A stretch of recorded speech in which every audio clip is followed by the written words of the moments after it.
Chapter 1. A Strange Adventure. This is the story of a crime committed against a woman. I, Walter Hartright, drawing teacher, have asked several people to contribute narratives. Each narrator will describe what he saw with his own eyes, so that the narrative will be as truthful as possible, and the evidence will be presented as in a court of law. 1. Walter Hartright's narrative.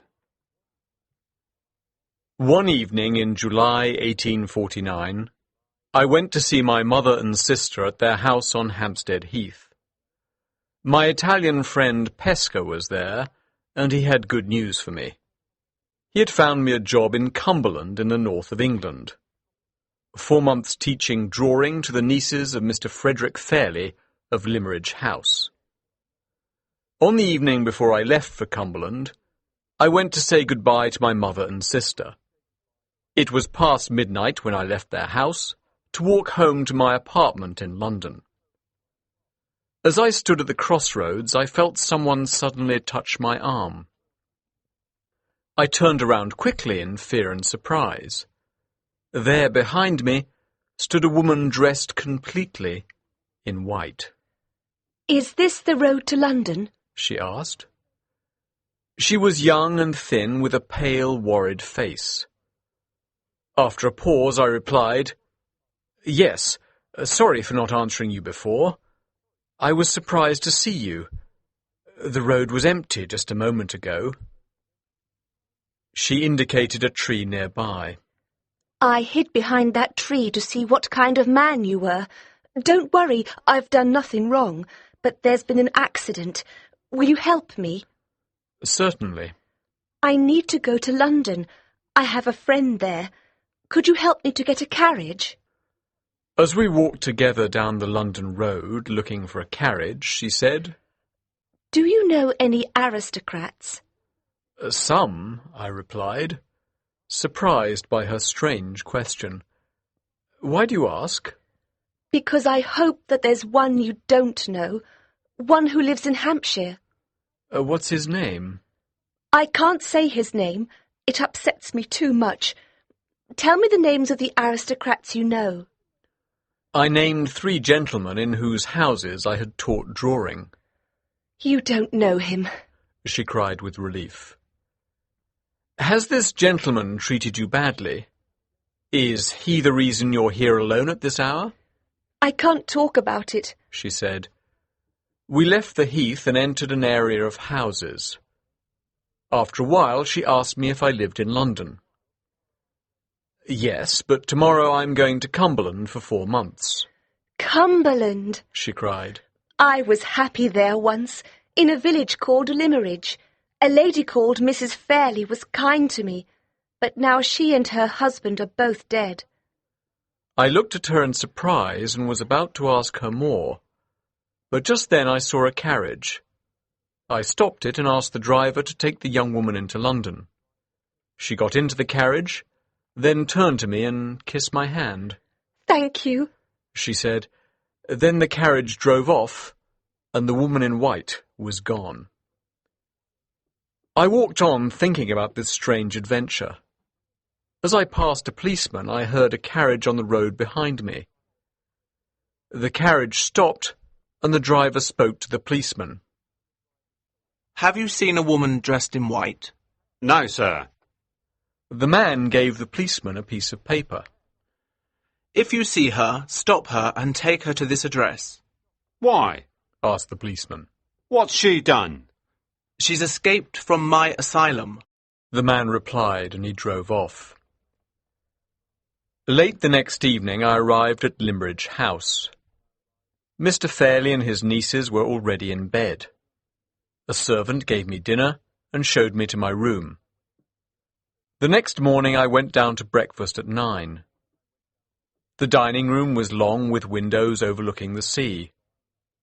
A lady was standing by a window at the far end of the room, looking out. She was tall and had a beautiful figure. She turned and walked gracefully towards me. "What will her face be like?" I asked myself as she got nearer. At first I noticed that she was dark, then that she was young, and finally, to my great surprise, that she was rather ugly. She had a large, strong, masculine jaw.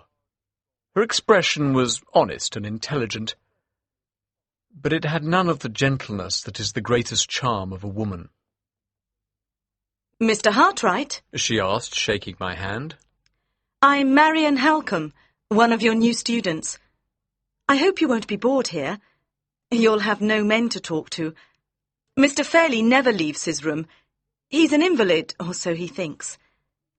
This morning I'll be your only company for breakfast, since my sister Laura is in her room with a headache. Your life here will be very quiet.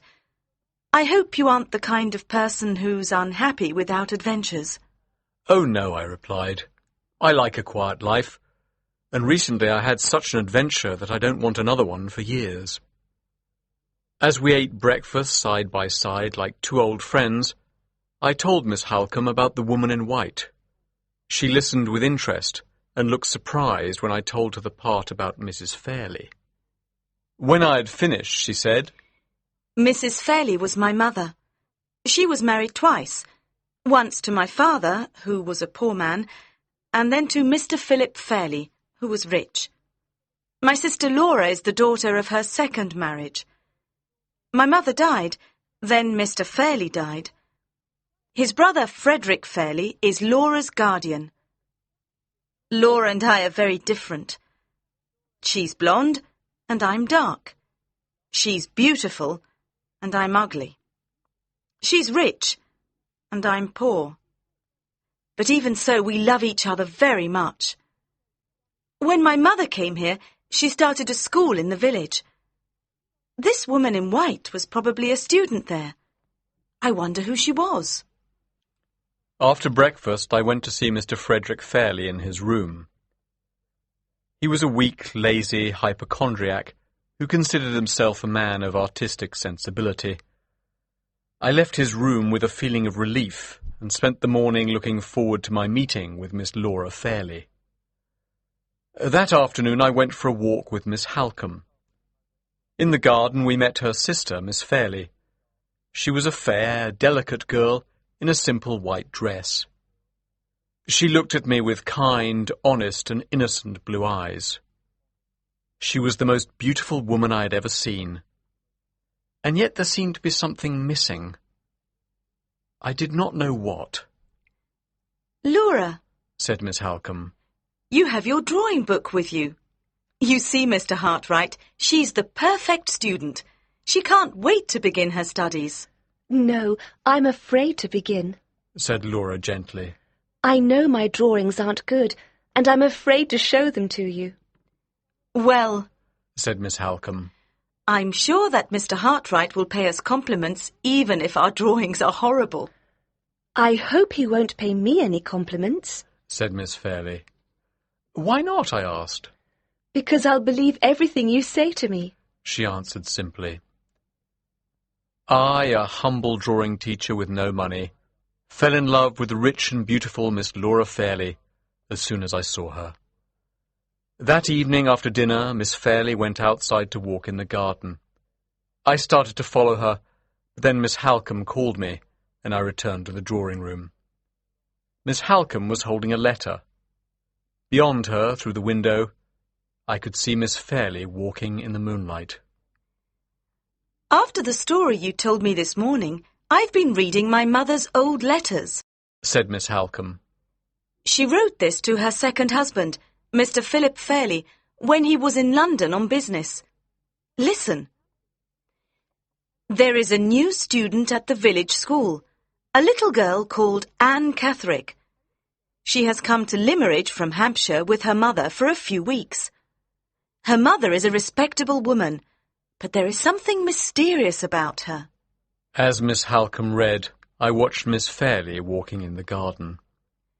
I like little Anne a lot. I noticed that she was slow in her studies, so I asked the doctor to examine her.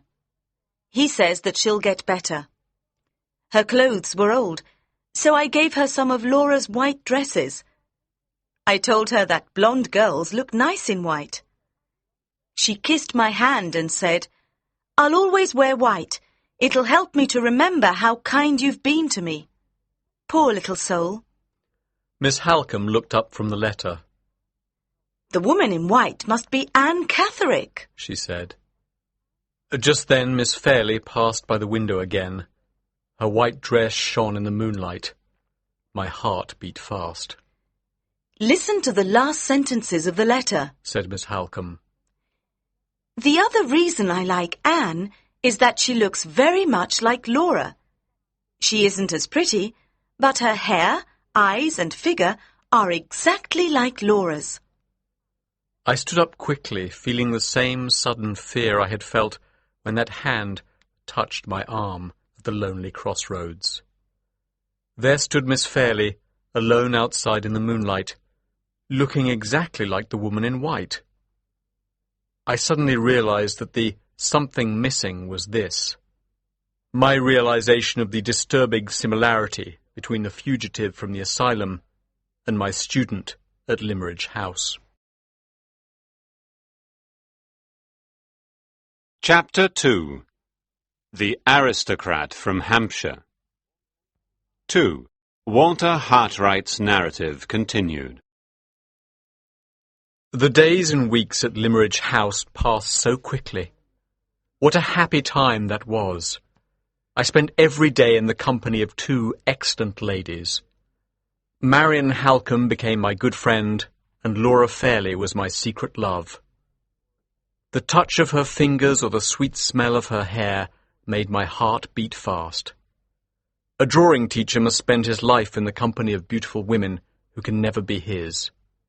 I had always known this, and I had never before felt anything more than a teacher's interest in my students. But with Laura it was different. One day, when I had been at Limmeridge for 3 months, Miss Halcombe asked me to walk with her in the garden. "I know your secret," she said. "You're in love with my sister. I don't blame you. I feel sorry for you, because your love is hopeless. I know you haven't told Laura that you love her. You've behaved honourably. Take my hand. What I'm about to say will hurt you, but it must be done." Her sudden kindness and sympathy was too much for me. My eyes filled with tears. "You must leave Limmeridge at once," she said. "It's not because you're only a drawing teacher, but because Laura's already engaged to be married. Her future husband is coming to stay next Monday. She's never loved him. He was chosen by her father just before he died. Until you came here, Laura was like hundreds of other women who marry without being attracted to their husbands. They learn to love them, if they don't learn to hate them, after they're married. Tell Mr. Fairley that your sister's ill and that you must return to London. Go before Sir Percival Glyde arrives." Sir Percival Glyde? "Yes, Laura's future husband. He has a large property in Hampshire." Hampshire? I cried. Anne Catherick spoke to me of an aristocrat from Hampshire who'd caused her suffering.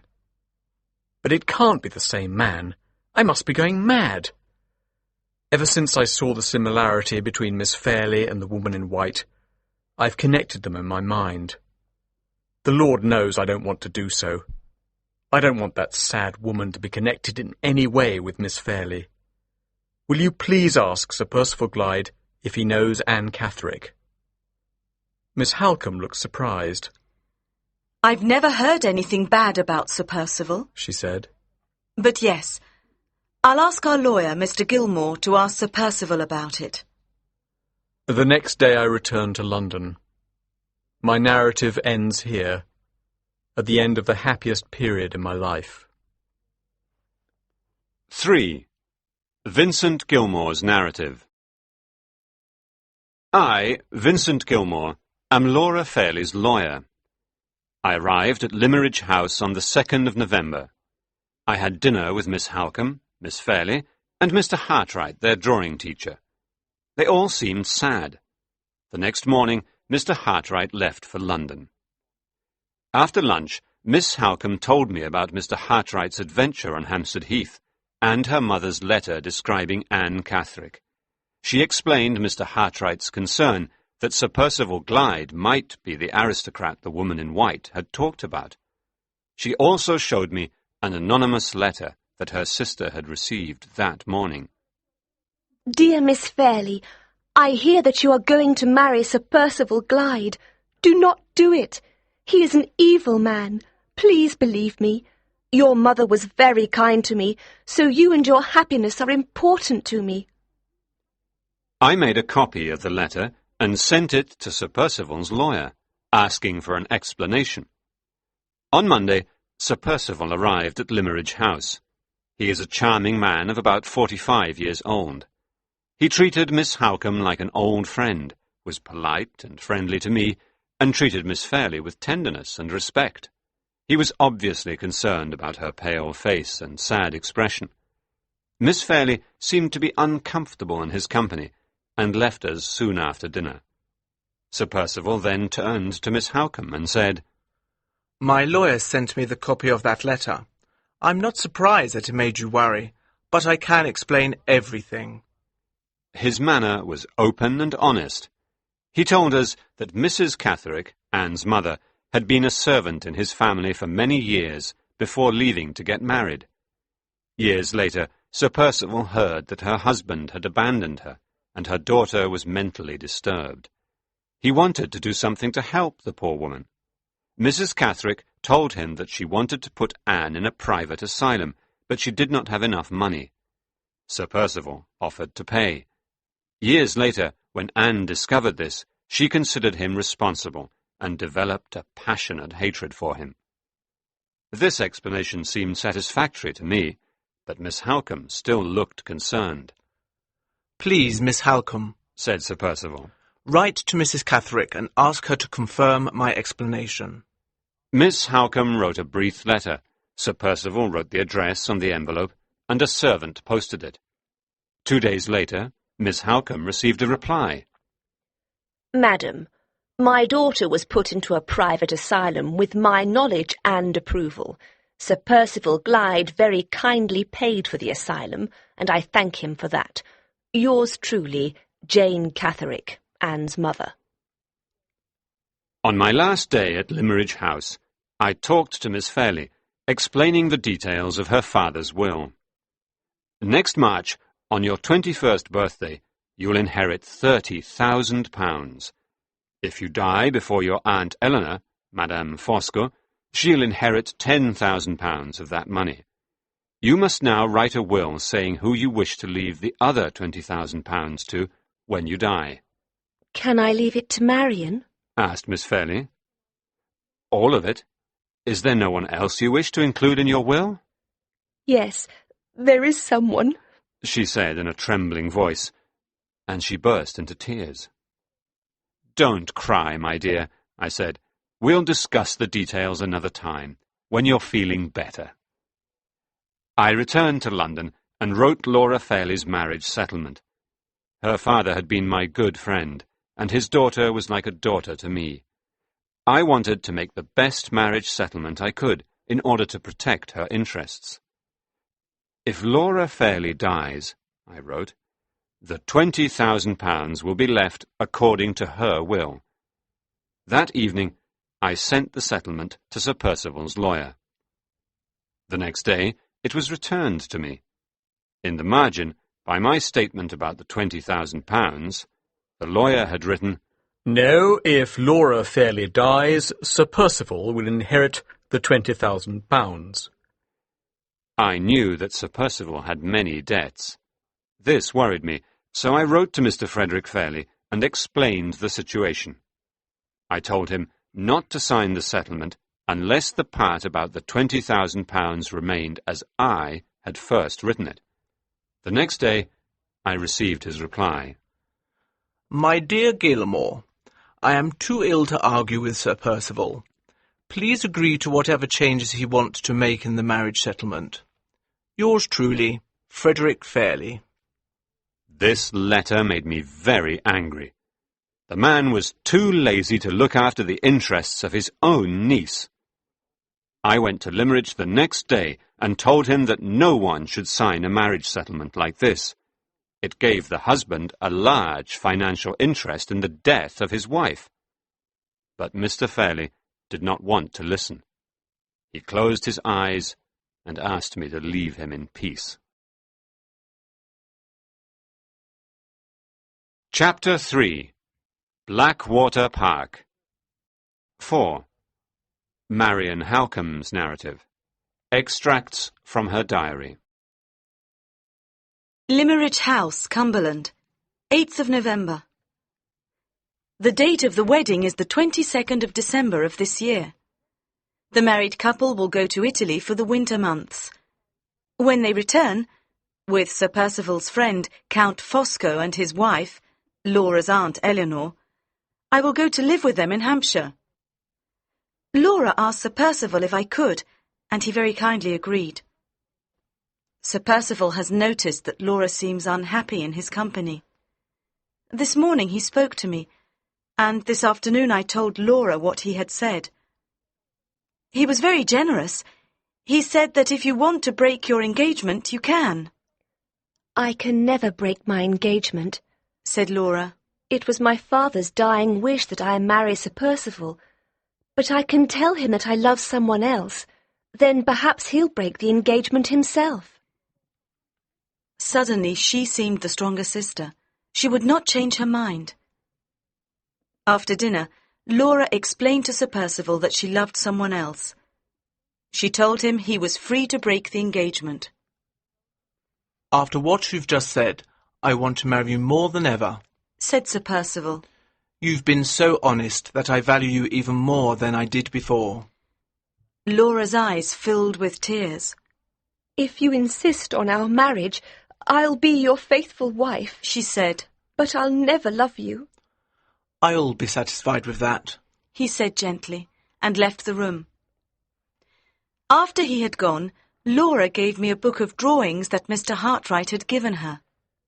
Marion, you must keep it now, she said. If I die, please tell Walter that I loved him. Then she put her head on my shoulder and burst into tears. Sir Percival is a good-looking, charming and friendly man. His actions towards Anne Catherick and her mother have been generous. I cannot even blame him for not breaking his engagement this evening. Sir Percival is certainly an admirable man, and yet, in 3 words, I hate him. 28th of November. Our dear friend Walter has gone to Central America. He wrote to me, asking me to use my contacts to find him a job in a distant country. I knew of a scientific expedition to Honduras. They needed someone to draw the plants and animals they found there. I recommended Walter, and now he has gone. 22nd of December. They are married. My dear sister has gone. I'm crying so much I cannot write any more. 6 months later. Blackwater Park, Hampshire, 15th of June, 1850. 6 lonely months have passed, and I am with dear Laura once more. But we now live at Blackwater Park, Sir Percival's house in Hampshire. It is a big old house, surrounded by trees. I find it dark and depressing. I arrived here a few days ago.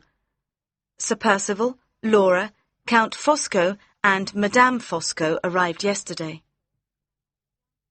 Laura has changed in the last 6 months. I noticed it in her letters, and now I see it in her face.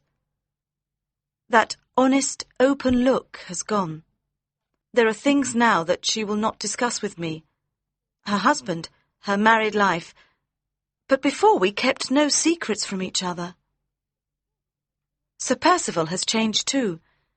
At Limerick he was always friendly, but when he saw me yesterday he was cold. His manner towards Laura has changed. He does not look at her with tender interest anymore. Madame Fosco is different from the Eleanor Fairlie I once knew.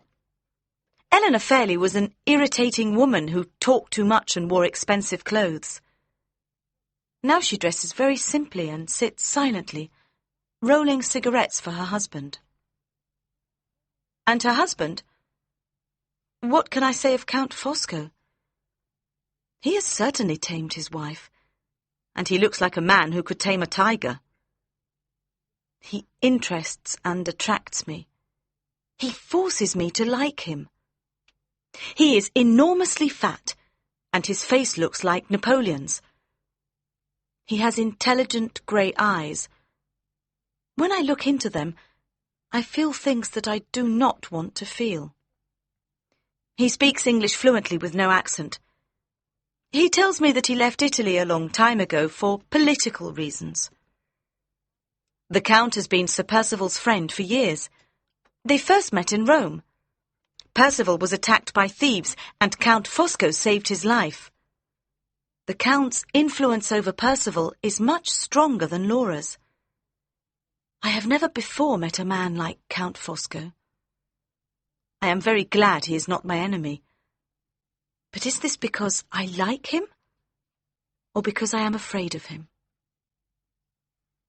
16th of June. This morning Sir Percival's lawyer came to see him. As I was walking to my room, I heard them talking. Don't worry, said the lawyer. If your wife signs the document, everything will be all right. If not... Of course she'll sign the document, said Sir Percival angrily. I went to Laura's room and told her what I had heard. I know that Percival has debts, she said, but I won't sign anything without reading it first. After lunch, Sir Percival said, Will you sign this, Laura? It's just a formality.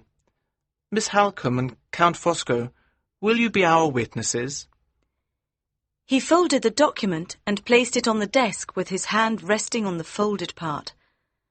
The only part of the document that was visible was the line for her signature and the lines for the signatures of the two witnesses. Sign your name here, he said. What is the document about? Asked Laura. I've no time to explain, said Sir Percival. A carriage is waiting for me outside. I have to go away on urgent business. Come on, sign it. I can't sign it unless I've read it. Mr. Gilmore always asked me to read documents before I signed them. Gilmore was your servant. I'm your husband. Don't you trust me? Cried Sir Percival angrily. It's not fair to say I don't trust you, said Laura. Ask Marion if she thinks I should read the document first. It's none of Miss Halcombe's business, said Sir Percival. Excuse me, I said, but as a witness to the signature, it is my business. Laura's objection seems to be fair to me.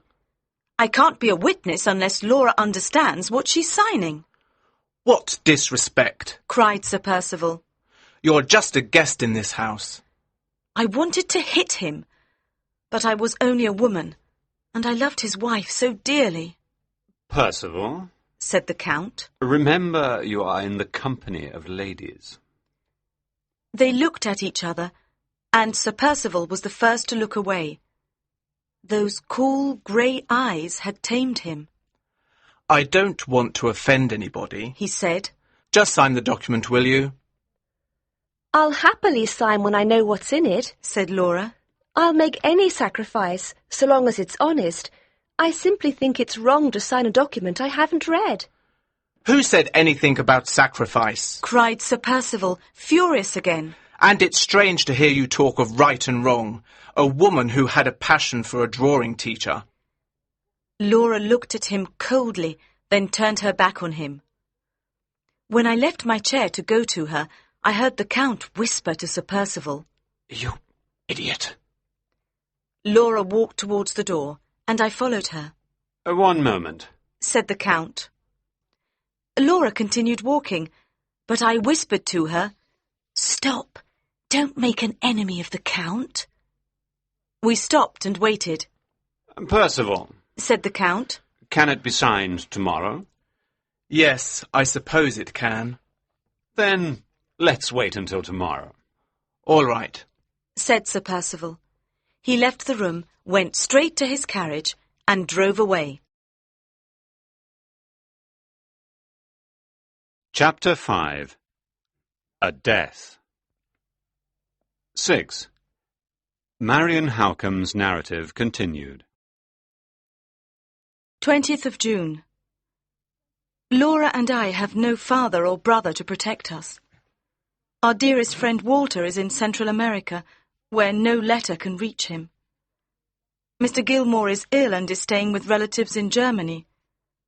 Our Uncle Frederick Fairley is a lazy hypochondriac, but he is also our only hope. This afternoon I wrote him a letter asking if we could return to Limmeridge House. After dinner, Percival said to the Count, "I want to talk to you in private." The Count replied, Later, when the ladies are asleep. I said that I had a headache and went up to my room earlier than usual. I thought to myself, I must hear their conversation. I took off my dress and put on a simple cloak. I climbed out of the window and moved along a narrow ledge to the library roof, where I sat down. There I could hear the voices of Sir Percival and the Count through the open windows. Percival, we are now at a financial crisis, said the Count. I owe hundreds of pounds. You owe thousands. We must find the money to pay those debts. Recently you've acted very foolishly. Can't you see that Miss Howcome has more intelligence than most men? She is a noble creature, full of strength and courage, and she'll use it all to protect that foolish little wife of yours. Now, explain to me about your wife's money. Sir Percival said, It's very simple. While my wife lives, I get £3,000 a year, but that's not enough to pay my debts. And if she dies? Asked the Count. If she dies without children, I'll get £20,000. Ah, said the Count. the rain has come at last. He was right. Up on the roof I was getting wet, but I had to hear their conversation to the end. Do you love your wife, Percival? Asked the Count. What a question! If she dies, you get £20,000. Yes, and your wife gets £10,000. Cried Sir Percival. Don't forget that. Anyway, the money isn't my only problem. I have a secret. Don't tell me the secret. Just tell me who knows it. My wife knows it, and a drawing teacher called Walter Hartright knows it. I know that Hartright's left the country. He's in love with my wife, and she loves him too. Anyway, the important thing is that they know the secret. Anne Catherick knows it, and she hates me. I'm sure she told them. I've tried to find her, but I can't. What does she look like? Asked the Count. I saw a woman by the lake, but I only saw her from behind. She looks like my wife. She's not as pretty, and she's very ill, but still she looks very similar. Really? Said the Count in surprise. He then smiled to himself and laughed. Don't worry, Percival. You'll pay your debts, and you'll find Anne Catherick. I promise. Good night. Up on the roof I was cold and wet. I moved slowly along the ledge to my bedroom window and climbed back in. I changed into dry clothes, lit a candle, and wrote down the conversation. But now I am ill. I have a fever. I cannot get ill now, when Laura needs me more than ever. Note: here the diary becomes impossible to read. On the next page another entry appears, but it is in a man's handwriting. Postscript by a sincere friend. The illness of the excellent Miss Howcome has given me the opportunity to read this interesting diary. There are hundreds of pages here, and I have read them all with pleasure. I admire Marion greatly. Her intellect, graceful style, and courage. The description of my own character is brilliant. I'm sorry that our interests are opposed. And even though they are opposed, and even though I will be victorious, I want Miss Howcome to know how much I admire her diary, and that nothing in it contributed to my victory and her failure. Fosco. 7. Eliza Mickelson's narrative. I am the housekeeper at Blackwater Park, and I took care of Miss Halcombe when she was ill. During that time, Lady Glyde was so worried about her sister that she herself became ill and stayed in her room. One day, Sir Percival called me into his study and said, I plan to leave Blackwater Park. As soon as Miss Halcombe and my wife are well enough, they'll go to stay with their uncle in Cumberland. Count Fosco and the Countess will soon go to their new house in London, and I'll go to Paris. Send away all the servants tomorrow. You'll stay to manage the house while I'm away. The Count spent his days by the lake. I have no idea why. The next day, when the Count returned from the lake, I heard Sir Percival ask him, Did you find her? The Count did not reply, but he smiled. The next day was my day off. When I returned, Sir Percival told me that Count Fosco and the Countess had left for London. I then went to Lady Glyde's room to see how she was. She was still weak and depressed, and she asked me to take her to her sister's room. As we walked along the corridor, Sir Percival came up the stairs and said, She's not there. She went to London with Count Fosco and the Countess. Then she'll go to your uncle in Cumberland. That's impossible, cried Lady Glyde. She didn't tell me she was going or say goodbye. I must go to her immediately. You must wait till tomorrow, said Sir Percival. I'll write to Fosco. He'll meet you at the station and take you to his house. Lady Glyde began to shake. I don't want to sleep in London, she said. You must. The journey from here to Cumberland is too long to do in one day. Lady Glyde was ready to leave the next morning. I took her to the station. When we got there, she suddenly seemed frightened. I don't want to go alone, she said. You've been very kind to my sister and me. Thank you. She looked so lonely as she said those words that my eyes filled with tears. Goodbye, my lady, I called as the train moved off. When I returned to Blackwater Park, Sir Percival said to me, Go and see if Miss Halcombe is all right. She's in the guest room on the second floor. Miss Halcombe? I cried. Yes, said Sir Percival. I had to lie to Lady Glyde. You heard the doctor say that she needed fresh air. The only way to make her go to Cumberland was to tell her that her sister had already gone. It was done with the best of intentions. Sir Percival, I said firmly, I can't work here any more. I'll stay until Miss Halcombe is well enough to leave, but then I must go. That night Sir Percival left Blackwater Park. I never saw him again, and I hope I never will. 8. The Cook's narrative. I am the cook at Count Fosco's house in London. When the Count and Countess arrived from the countryside, they brought a guest with them, the Countess's niece, Lady Glyde. She was a pretty blonde lady with blue eyes, but she looked very weak. The day she arrived, she became very ill. Dr. Goodrick examined her and said, This is a serious case of heart disease. Lady Glyde won't live much longer. The next day she died. Dr. Goodrick registered the death, and my mistress made all the arrangements for the funeral. The dead lady's husband was out of the country, so my mistress arranged for the lady to be buried in her hometown in Cumberland, in the same grave as her mother. In conclusion, I'll answer 2 questions that Mr. Hartright asked me. 1. I never saw Count Fosco give Lady Glyde any medicine. 2. He was never alone in the room with her. 9. The Doctor's narrative. I certify that Lady Glyde, aged 21, died on the 25th of July, 1850, at 5 Forest Road, London. The cause of death was heart disease. Signed, Dr. Alfred Goodrick. 10. The Gravestone's narrative.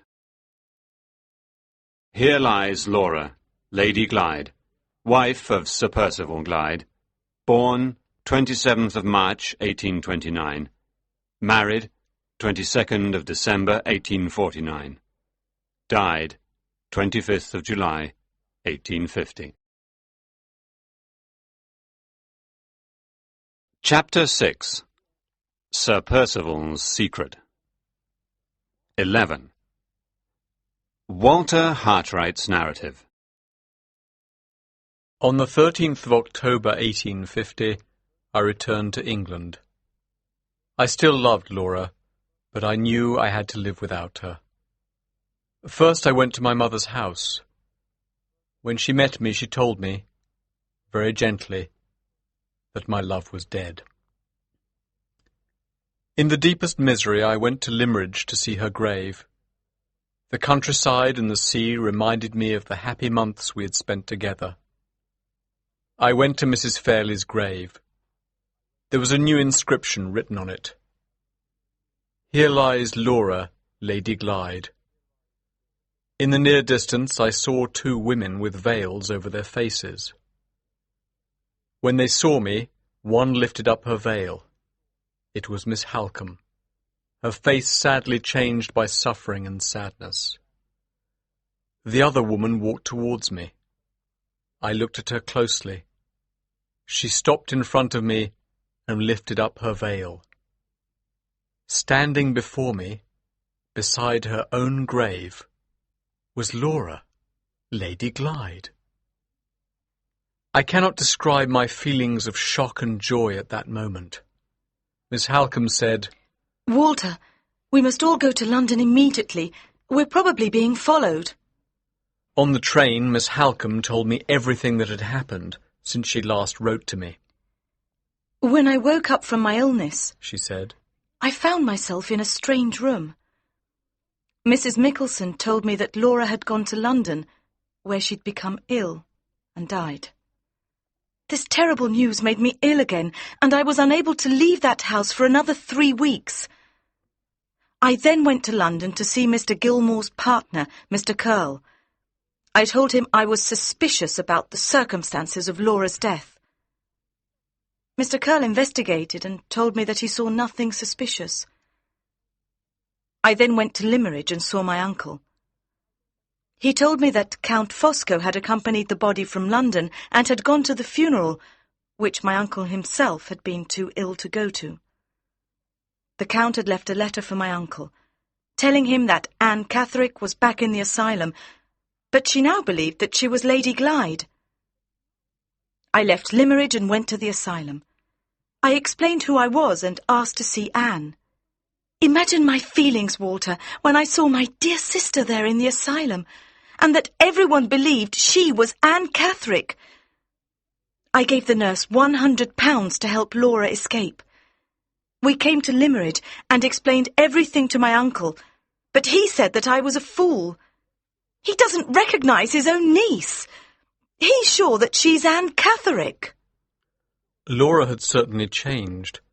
Her face was pale and thin, and her long suffering in the asylum had affected her mind, so that her expression was vague and her memory confused. Now the similarity between Laura and Anne Catherick was stronger than ever. Because of our great love for her, Miss Halcombe and I had recognised her immediately. But the Count's letter had influenced Mr. Fairlie, and even the servants at Limmeridge House had not recognised her. I found 2 apartments in the same house in London. I took one, using a false name, and Marian and Laura lived in the other under the same name. I said they were my sisters. I spent my days drawing and selling my work at nearby shops. Marian cooked and cleaned for us. My one hope now was to prove Laura's identity, but Mr. Curl, having heard the whole story, said that it would be impossible. When I left his office, he gave me a letter to give to Marian. In the street, I noticed 2 men following me. I got in a cab and escaped from them. At home, I gave the letter to Marian. It was from Count Fosco. This was the letter. "I write, magnificent Marian, to console you. Fear nothing. No one will follow you or your lovely companion, if you leave us in peace. If Mr. Hartright returns to England, do not contact him. Be happy, dear lady, with what you have. F. The only signature was an F at the bottom of the page. Marion, I said, we must bring them to justice. We must give Laura back her true identity. Mr. Curl says we can't prove that she is Lady Glyde, so we must force one of them to confess it. The Count has no weak point that we know of, but Sir Percival does. The secret! Cried Marion. But we don't know it. Anne's mother, Mrs. Catherick, knows it, I said, and I'll find out what it is. Then I can use the secret to force Sir Percival to tell the truth about Laura. The next day I went to Mrs. Catherick's house in the village by Blackwater Park. Mrs. Catherick was a hard-looking woman dressed in black. Say what you've come to say, and then leave, she said in a cold, aggressive voice. I've come to tell you that your daughter is dead. How do you know? She asked indifferently.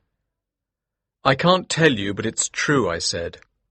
Sir Percival Glyde was involved in your daughter's death and has committed a crime against someone I love.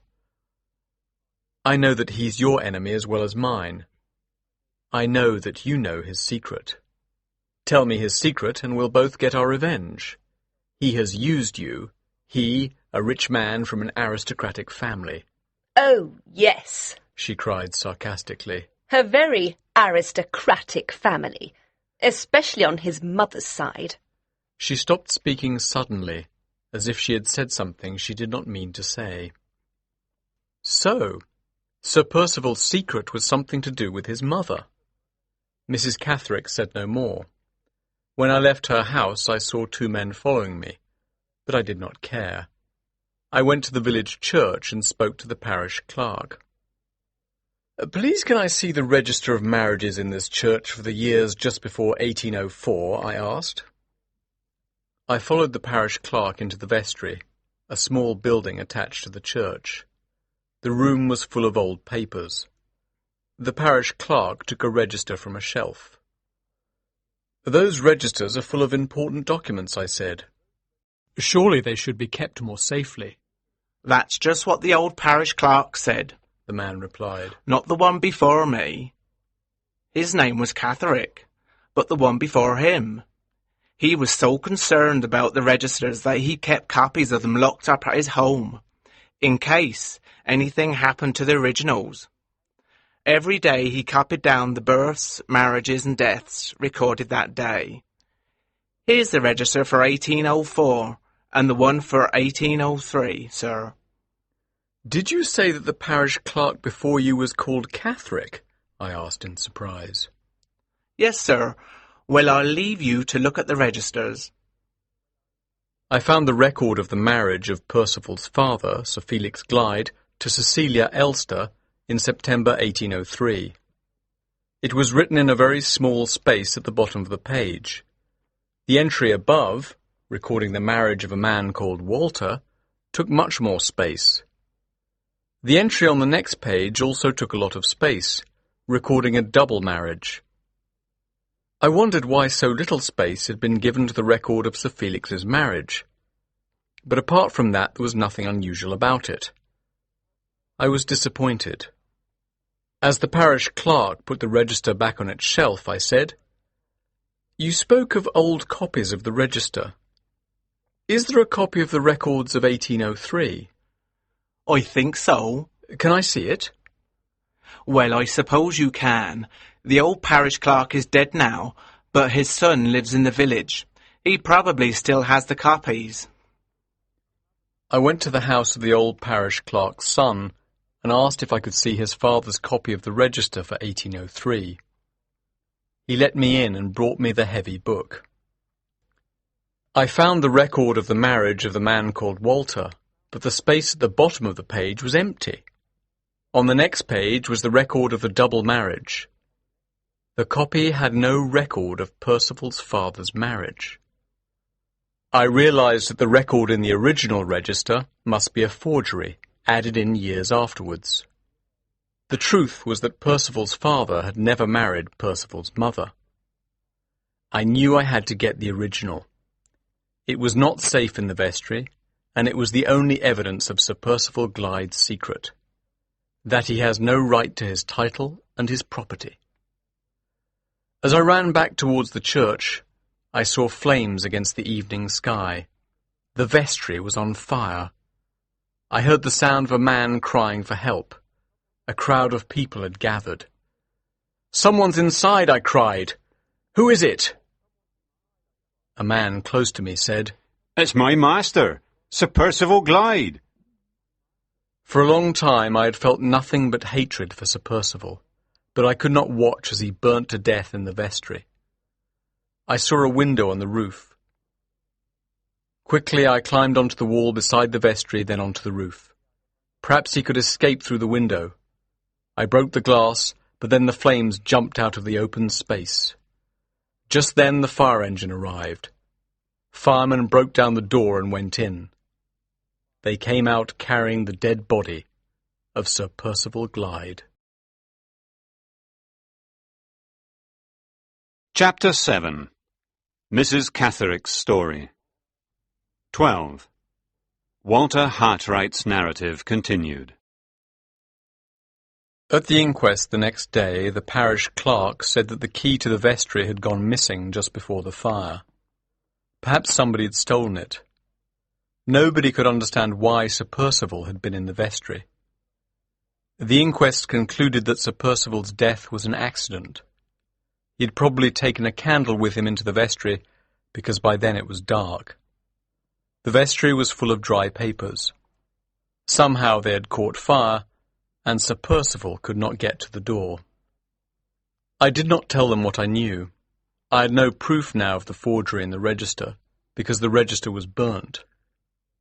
Feeling depressed, I returned to my hotel. There I found 2 letters for me. One was from Marion. Dear Walter, please return to London. We have moved to a new house. Do not worry, we are safe, but come back quickly. Our new address is 5 Gower's Walk. Your friend, Marion. I put the other letter in my pocket and ran to the station to get the first train to London. On the train I opened the other letter. It was from Mrs. Catherwick. 13. Mrs. Jane Catherwick's narrative. Sir, I have heard the news of a certain gentleman's death. I also heard that you were foolish enough to try to save him. Even so, your investigations were the cause of his death, and I thank you for that. To show you how thankful I am, I will tell you what you want to know, that gentleman's secret and mine. I will not sign this letter, and I will not name the gentleman in question. Let's just call him Sir P. 23 years ago, Sir P. admired me. I was married to a parish clerk who was a fool with no money. Before I married him, I had worked for Major Domthorne of Varnick Hall, and I had seen how rich ladies lived. I liked beautiful things, and Sir P. gave me beautiful presents. What did he want in exchange for the presents? Only the key to the vestry. I gave it to him. My daughter Anne was born 3 months later. My foolish husband found the presents hidden in my room. He told everyone in the village that Sir P. had been my lover, and that Anne was Sir P.'s child. Then he left me. He was wrong, of course. I had only known Sir P. for 4 months. I went to Sir P. and asked him to tell the villagers that my husband was wrong. He laughed at me. He then told me what he had done to the register, and he explained what the law does to people who commit that crime. By giving me the key to the vestry, you became my partner in the forgery, he said. If the police find out, they'll put you in prison for years. Then he said, You've been very helpful to me, so now I'll help you. I'll send you money every month on 2 conditions. You must keep the secret and never tell anyone, in your own interest as well as mine, and you must never leave the village. He knew that none of the village women spoke to me because they thought I had lost my virtue. He knew his secret was now safe, so he explained it all to me. His mother was already married when his father, Sir F., met her. She had married in Ireland, but returned to her parents in Hampshire when her husband treated her badly. No one in Hampshire knew anything about her marriage, so when Sir F. said that he had married her, no one suspected anything. Sir F. told Sir P. the truth when he was dying. As soon as Sir F. was dead, Sir P. claimed the title, Blackwater Park, and the land. No one suspected that he wasn't the legitimate heir. But then he got into debt, and in order to borrow money, he had to show a birth certificate and a certificate of his parents' marriage. That is when he came to me. How I hated him! He forced me to stay here in this village, where they all talked about me, but no one spoke to me. Finally, now, after all these years, I have earned their respect. The vicar says hello to me. But back then, when Anne was a child, my life was very hard. Sir P. sometimes let me go away for a short while. He let me go to Limmeridge for a few weeks once. Mrs. Fairley of Limmeridge House liked Anne. That made me laugh. Mrs. Fairley was a foolish, ugly woman who had somehow managed to marry one of the most handsome men in England. Another time I wrote to Sir P. to ask if I could go away for a few weeks. His reply was very rude. As I read it, I became so angry that I insulted him out loud in front of Anne. I said he was a miserable impostor. The next day he came to my house to say that he had changed his mind. Anne was in the room, and he told her to leave rather rudely. Anne turned to him and said, "You're a miserable impostor." She had no idea what it meant. She was just repeating my words. But Sir P. was terrified. He was sure that she knew his secret, so he put her in the asylum. I did not object. I have never loved my daughter. 14. Walter Hartright's narrative. When I got to our new house, Marion and Laura were waiting for me. Marion had told Laura that we had moved to a new house because it was in a nicer part of London. When Laura had gone to bed, I asked Marion, "What's the real reason?" Count Fosco, said Marion.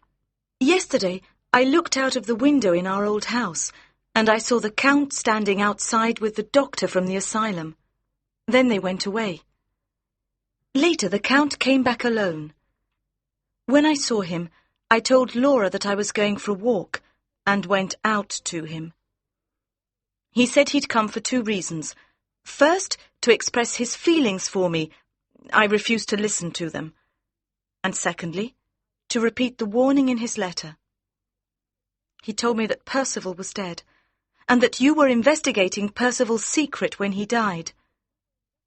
The Count had contacted the asylum doctor and said he knew where Anne Catherick was. But when he and the doctor were outside the house, the Count changed his mind and sent the doctor away, saying that he'd been mistaken. Why? It's embarrassing, Walter, but I must tell you. He changed his mind because of me. The one weak point in that man's iron character is the admiration he feels for me. He said, "Tell Mr. Hartright to stay away from me. If I must put your pretty sister back in the asylum to stop Mr. Hartright from investigating me, I shall do so. But I prefer not to, because I don't want to cause you pain, Miss Halcombe." As soon as he left, I decided to take this new house. The next day we told Laura that her husband was dead, and that her marriage, the greatest error of her life, was over. Chapter 8. A Night at the Opera. 15. Walter Hartright's narrative continued. We lived quietly in our new house. Laura was getting better. Now she looked like the Laura I first met at Limmeridge. Her expression was lively once more. She smiled frequently, and she had lost that sad, nervous look that made her so very like Anne Catherick. The only thing that had not improved was her memory of the period between her departure from Blackwater Park and her escape from the asylum. She remembered nothing of that painful time. Mr. Curl told us that if she could not remember what had happened to her, we had no hope of proving her identity. During that time I thought often of Anne Catherick. Some parts of her mother's letter were of particular interest. I had certain suspicions, so I wrote a letter to Mrs. Catherick's old employer, Major Donthorne of Varneck Hall. I asked him some questions about the time when Anne Catherick's mother had worked at his house. This is the reply I received. Dear Mr. Hartright, in answer to your questions, I never met Sir Percival Glyde, and he certainly never came to Varneck Hall. Mr. Philip Fairley, however, was a frequent visitor here, and yes, he was here in September 1826. I hope this helps your investigations. Yours truly, Major Donthorne. Anne was born in June 1827. She was very like Laura, and Laura was very like her father. The conclusion was obvious. I thought of those famous words from the Bible. The sins of the fathers would be visited upon the children. The fatal similarity between two daughters of one father had caused all this suffering. I thought also about Laura's meeting with Anne Catherick by the lake. Anne had said that she wanted to die and to be buried beside Mrs. Fairley. A little more than a year had passed since she had said that, and now her wish had come true. The mystery of the woman in white had finally been solved. I could now say goodbye to the ghostly figure who has haunted these pages as she haunted my life. April came, the month of spring, and things were beginning to change between Laura and me. Throughout her long illness I had been like a brother to her. Now that she was better, my heart began to beat fast again when she was near me. Our hands began to shake when they met. One day I spoke to Marion. You know that I've loved Laura since the day we met. I want to protect her and fight for her interests with all my strength. I want to marry her so that I'll have the right to protect her. What do you think? I agree, said Marion, kissing me on the forehead. I'll go and speak to her now. She ran out of the room and I waited, trembling. After a few minutes, Laura ran into the room and threw her arms around my neck. My darling, she whispered. Can we say that we love each other now? 10 days later, we were even happier. We were married. At the beginning of May, I began watching the Count's house. One evening, he got into a cab and told the driver to go to the opera house. I took a cab to my friend Pesca's house and asked him to come to the opera with me. I knew that Pesca had left Italy for political reasons. I also knew that the Count had left Italy many years ago. Perhaps Pesca knew the Count. Perhaps the Count really was a spy in a much more important sense than Laura had intended when she called him by that name. At the opera, I asked Pesca, "Do you recognize that fat man over there?" I noticed that a man close to us was listening with interest to our conversation. He was a thin, blond man with a scar on his cheek. No, Pesca replied. I've never seen him before. Just then the Count looked up and saw Pesca. The Count's face, which had been happy a few seconds before, was suddenly full of fear. He stood up and quickly left the theatre.